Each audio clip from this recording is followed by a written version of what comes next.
Hello, everyone. Hope your day is going well so far. So, with the race at Michigan this weekend, we've officially passed a stretch of more traditional style NASCAR tracks dating back to the beginning of May.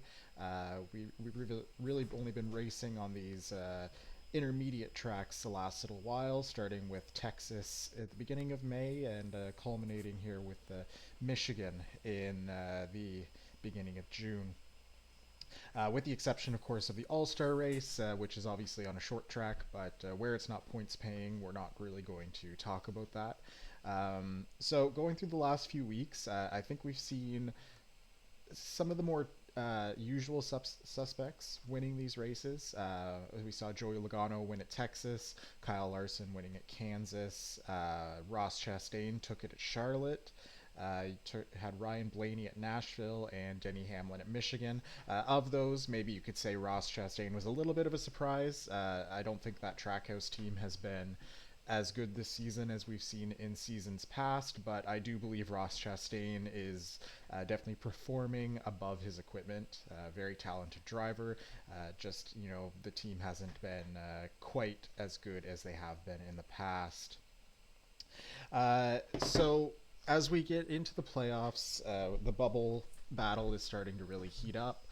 To go through the immediate bubble, I think we have a pretty solid battle on our hands.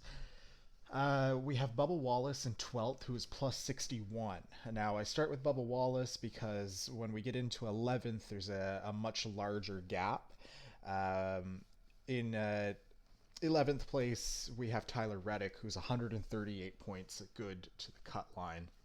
So I don't believe Tyler Reddick is necessarily at risk of not pointing in unless we have more winners than I would expect to see over the next 11 races. More new winners, that is. So we have Bubba Wallace, who's plus 61 to the cut line. We have Chase Briscoe, who is plus 41 to the cut line. We have Chris Buescher, who is plus 20 to the cut line. Alex Bowman, who's plus 13 to the cut line. So that's 12th through 15th. 16th and 17th, we're actually tied. We have Ryan Preece and Kyle Busch. Now they're both just sitting on the cut line. 18th and 19th, Carson Hocevar and AJ Allmendinger are both minus 18 to the cut line. We have Ricky Stenhouse Jr., who is minus 20 to the cut line. Eric Jones, minus 36. And we have Zane Smith and Michael McDowell, who are both minus 37 to the cut line. So I think that these cars are all within a range where it's possible we could see their points positions shaken up a little bit. I do believe we're going to see more winners over the next few weeks. How many of those are already solidly in the playoffs? We could see a Tyler Reddick win, we could see a Chase Elliott win, but I think they were going to the playoffs anyway. So if they win, I don't think it shakes too much up. Where it does start to shake things up is I think going with this 12th to 23 range, and I do believe there's a couple cars further down in the standings that do have the potential to win, but I believe that points are completely out of the question for them, and if I'm being honest, I think points are probably out of the question for anybody below Chris Buescher, to be completely honest. I think a win is going to be necessary for a lot of these cars. Maybe if we see the 48 pick up performance to where they were earlier in the season, but they definitely cannot be stringing together these DNFs they have been in the past few weeks. So for drivers that are outside of this range that I believe may potentially win a race, we have SVG. We are going into a very road course heavy portion of the season, and he is definitely a threat on any of these road courses. Daniel Suarez, I think that he has the potential at Atlanta.